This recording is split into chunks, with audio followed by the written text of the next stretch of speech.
a decade ago, I was introduced to a game that my friends claimed was just too hard to play.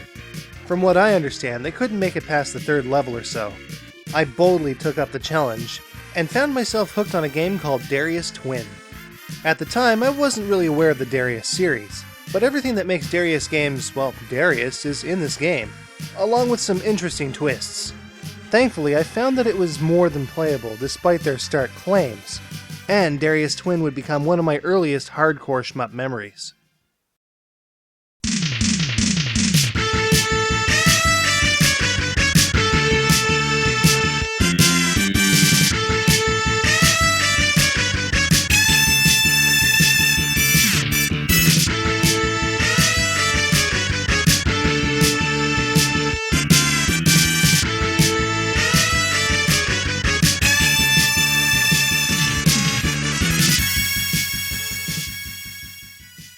Now, the Darius series has enjoyed some popularity over the years, with decent gameplay and the ability to choose which stage you take on next.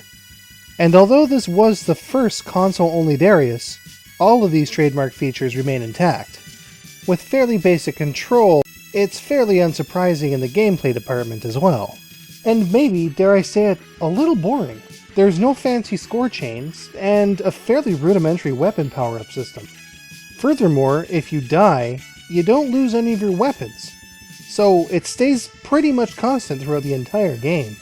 About the only way that it really spices things up is your lack of credits. When you start a game, that's all you've got. If you lose all your lives, you're back at the beginning, no exceptions. Now, if this sounds difficult, you're only really half right. All of the enemy types in this game follow a prescribed pattern, which means that no matter what stage you're on, if you see a particular enemy type, it will follow the same movement pattern as in other stages. It doesn't take long to memorize exactly what enemies will appear where either, and with your super jacked up ship, you can make short work of just about anything that comes at you, which actually makes the game quite easy for seasoned veterans. Thankfully, there is one bit of good news. Darius Twin does have multiple endings, which change depending how many lives you've lost throughout the entire ordeal. If you do a perfect run, you get the best ending. It's pretty much as simple as that.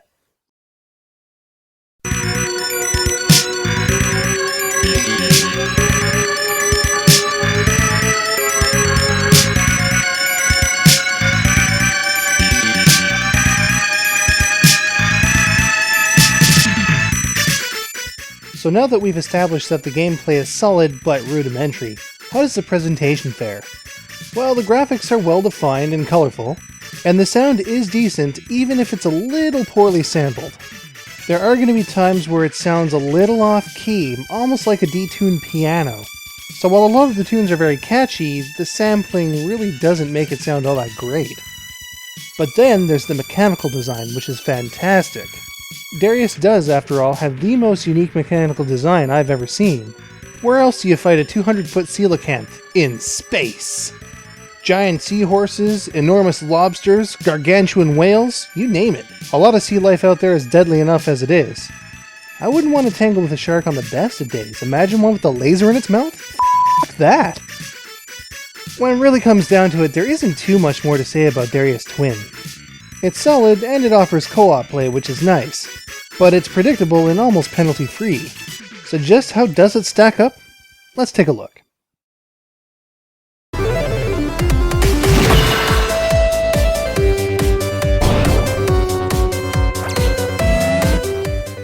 Through the rose-tinted glasses of nostalgia, this game was pretty good, but visiting it again has left a little to be desired. The control is tight, albeit a little too fast. There are going to be times where you're moving just too fast to avoid the ground, and that can be a bad thing.